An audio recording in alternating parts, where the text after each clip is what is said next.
na pessoa de Jesus Cristo, ele inverteu as lógicas sociais e, num contexto onde a mulher era privada de voz e de exercer funções, inclusive religiosas, ele as convida para caminhar consigo no chamado Reino de Deus. Madalena, Susana, Samaritana, Júnia são apenas alguns exemplos das mulheres que o seguiam. Jesus é a maior inspiração para o feminino cristão, uma vez que ele foi defensor da causa das mulheres e lutou contra toda a opressão machista e patriarcal presente na religião da sua época. Na crucificação, apenas mulheres são citadas como companheiras do Mestre. E a primeira pessoa que o viu ressurreto foi uma mulher, Maria Madalena.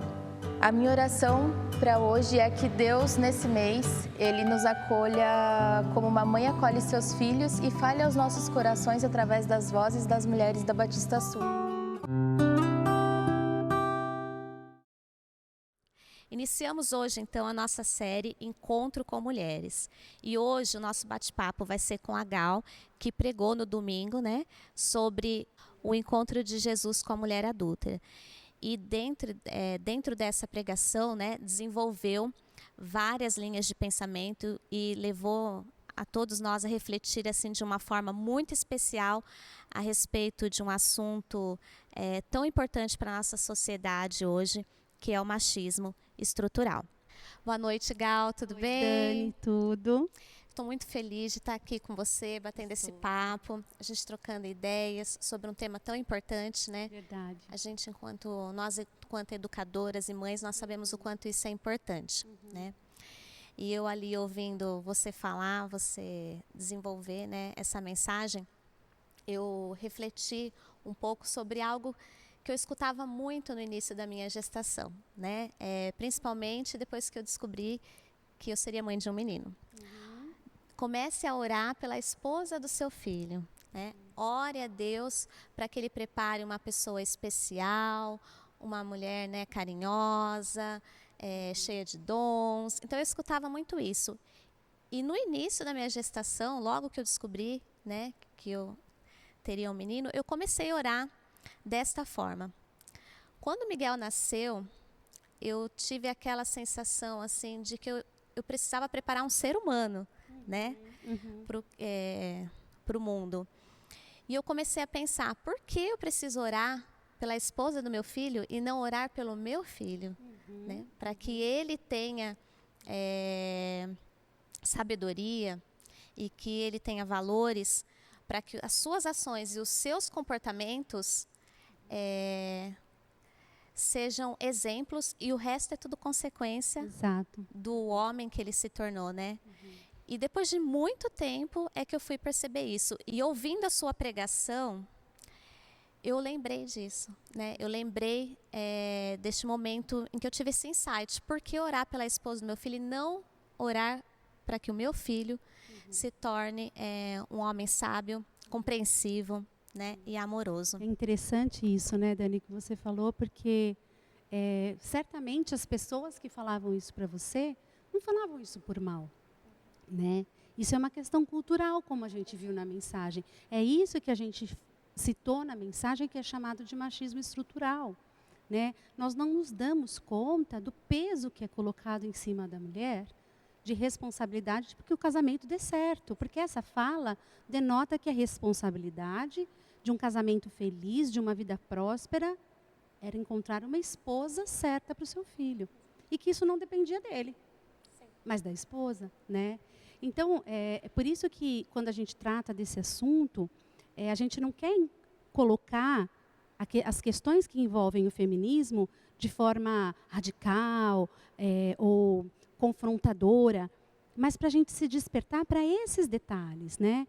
O machismo estrutural, ele permeia o nosso dia a dia, ele está nas nossas falas. Ele está na minha fala, quando eu verbalizo para o meu esposo, ai, puxa, hoje eu não consegui fazer almoço, desculpa. Né? Desculpa, você não conseguiu fazer o almoço, está pedindo desculpa, porque a responsabilidade do almoço é só minha, né? Então, a gente não se dá conta, né? Então, despertar para essas questões é muito importante. Esses insights, como que você teve, são extremamente importantes, né? A gente precisa refletir sobre essas falas, né? E pontuar sempre que a gente ouvir, né? Eu vejo que no meu dia a dia, na minha casa, muitas vezes o próprio Marcelo fala isso para mim. Falou, você está me pedindo desculpa porque você está sobrecarregada, super atarefada e não conseguiu fazer o almoço e teve que pedir uma marmita, né? Mas nós nos cobramos nessa medida de que a responsabilidade da casa caminhar bem, da comida estar na mesa, dos filhos estarem felizes, do marido estar feliz, é da mulher, né? Por conta de falas como essa, que você ouviu algumas vezes, né? E é interessante perceber exatamente isso, né? A sociedade, ela tem essa questão do machismo estrutural, né? E muitas mulheres, elas não conseguem se levantar, né, em relação a isso. Muitas se vitimizam e outras acham que realmente é assim que deve acontecer. E isso, muitas vezes, porque não percebem que... acho que o principal, né, o importante é amar como Jesus amou. Em uma das minhas orações, eu pedi a Deus, eu falei que ele se torne um homem sábio e que ele ame como Jesus, porque eu acredito que essa é a questão, é aí que está o virar a chave, né? Entender se Jesus, ele teve aquele olhar, né, caridoso para aquela mulher, aquele olhar de compaixão, por que nós, né, vamos julgar ou tratar com inferioridade um ser humano, quem quer que ele seja, né? Exato. A gente vê situações no dia a dia que as pessoas não se dão conta. Você citou aí, né, de coisas simples, de mulheres que vivem dentro de às vezes um relacionamento abusivo e não se dão conta que estão dentro desse, acham que são merecedoras daquilo, né, por conta desse tipo de fala.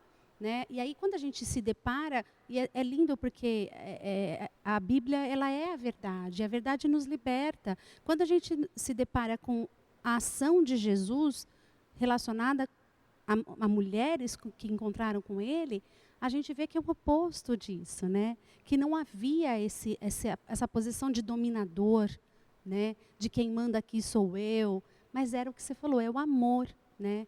Ele amava, ele se compadecia. Né, ele valorizou essas mulheres.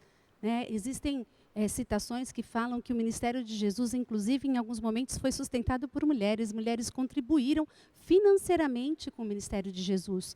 Isso era uma quebra de tabu sem tamanho. Né? A mulher contribuir financeiramente com o ministério de Jesus, com um homem, né, com um profeta, que Jesus era considerado na época, era quebra de um tabu. Né? Então, eu acho que se a gente se deparar com a verdade do Evangelho, a gente não pode ficar indiferente diante dessas questões. Né? Eu cheguei a ouvir uma vez uma pessoa se referindo a uma mulher que sofria violência doméstica, falando, não, tem mulheres que gostam disso. Eu falei, como alguém pode achar que uma outra pessoa gosta de sofrer violência? Né? Não, porque ela já verbalizou para mim que não, porque ela ama o marido e não sei o quê. Eu falei, mas você não entende que isso é uma relação de codependência, onde a mulher acha que ela é merecedora daquilo que está acontecendo com ela? Como alguém pode gostar de ser agredido? Né? Então, a gente vive numa sociedade onde existem pessoas que, se deparando com uma situação de violência doméstica, dizem, não, tem mulheres que gostam disso. Isso não existe, né? É impossível que alguém goste de viver numa situação dessa.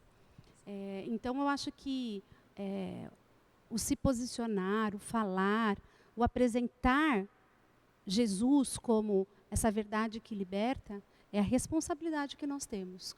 Como cristãos e como mulheres cristãs, nós temos essa responsabilidade.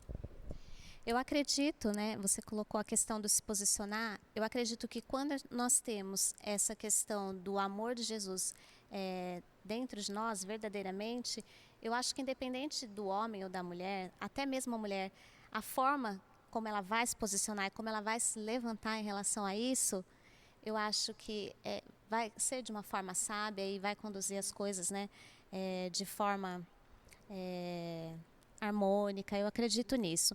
Eu acho que a chave é realmente viver como Jesus viveu.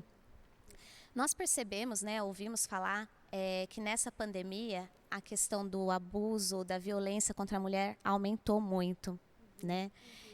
E eu acredito que pelo fato das famílias estarem passando mais tempo juntos, né? Essa convivência, fica nítido o quanto o dia a dia da mulher é pesado, quantas tarefas, né, ela acumula. E talvez o fato de não ter com quem dividir isso, ou não ter uma pessoa compreensiva do lado, né, para acolher e dividir essas tarefas com ela, eu acho que isso dificulta tudo. Eu gostei muito do que você falou, e enquanto assim, igreja, você tem esperança? Você acredita que nós estamos prestes a mudar? Você acha que nós podemos acreditar que isso está caminhando? Eu acho que sim. Eu acredito que essa mudança já começou. A gente não pode se acomodar, né, com as conquistas que já vieram, né? Existem muitas outras que devem vir, mas eu acho que já começou, né?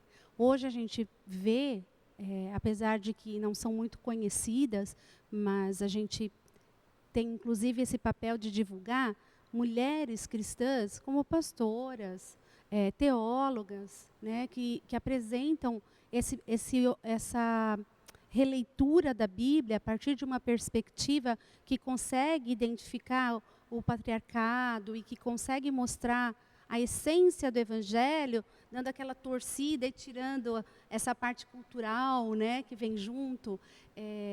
E a gente precisa trazer isso mais para perto da gente, mas isso já está aí, né? Eu vejo, por exemplo, quando eu observo algumas atitudes da minha mãe, da minha sogra, do meu pai, que são outra geração, que eles mudaram. Eles tiveram que acompanhar essa mudança na sociedade, né? Então, hoje, eu vejo o meu pai muito mais ativo e cooperativo na divisão das tarefas domésticas com a minha mãe, que eu não via quando eu era solteira, né? Que essa questão ainda do patriarcado era ainda mais forte, né? Então, eu acho que essa mudança já começou, mas a gente precisa participar dela de forma consciente, né? Para que ela continue mudando, porque ainda faltam muitas coisas, né? Eu acredito que essa série, né, Encontros de Mulheres no mês de outubro, ela vem exatamente para fortalecer, né, essa ideia, encorajar as mulheres, não só da nossa igreja, né, mas as mulheres em geral, a refletir, né, sobre tudo isso que você apresentou aqui, o que vem acontecendo. E o que você gostaria de dizer para essas mulheres que estão nos ouvindo agora, nesse momento, né, na questão de encorajar, estimular? Eu acho que, como você mesma destacou, Dani, eu acho que a primeira coisa que é importante a gente deixar claro é que isso não é uma rebelião, né? Eu acho que isso é importante a gente dizer. Você falou que a mulher vai ter sabedoria no se colocar, né? Então não é uma rebelião, né? Isso é a gente apresentar e descortinar aquilo que já está na palavra de Deus, né? Que já está no Evangelho de Jesus.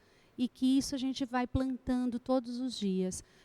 Um outro incentivo é o engajamento, né, com o grupo de mulheres, com as pessoas da nossa comunidade, porque nós, como grupo de mulheres, estamos sedentas de pôr em prática isso, né? Nós tivemos um encontro recentemente virtual falando dos nossos sonhos, e essa temática permeou muito a fala das mulheres. Nós queremos ajudar outras mulheres que ainda vivem em situações graves, porque nós, muitas vezes, as pessoas que vivem, às vezes, num relacionamento familiar, onde o seu esposo, o seu parceiro consegue enxergar essa necessidade de transformação e de valorização da mulher, e de se modificar no dia a dia, nós, às vezes, não temos noção do que outras mulheres passam. Eu ouvi, semana passada, uma pessoa me dizendo exatamente isso, que uma outra mulher disse, depois de sair de um relacionamento abusivo, disse para ela assim: eu hoje estou tomando café na praia, numa mesinha na beira-mar. Eu tinha o sonho de fazer isso. E ela nunca tinha feito. É uma coisa que para muitas de nós é algo simples, mas para uma pessoa que vivia dentro de um relacionamento abusivo, era um sonho realizado, né? Então, a minha palavra de incentivo é: vamos nos encontrar com essas mulheres, né?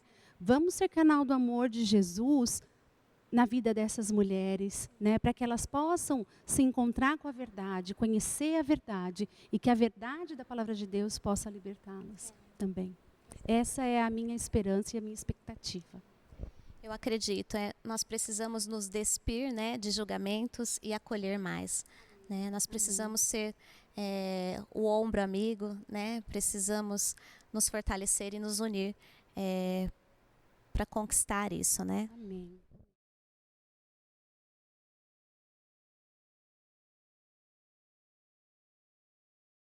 Gal, eu queria te agradecer por nos proporcionar esse bate-papo tão importante. Eu que agradeço, Dani. Tá? E fiquem ligados, tá? Todas as quartas, às 20 horas, pelo canal do YouTube, vocês vão poder acompanhar outras conversas, outros bate-papos como esse. Então, acompanhe as séries.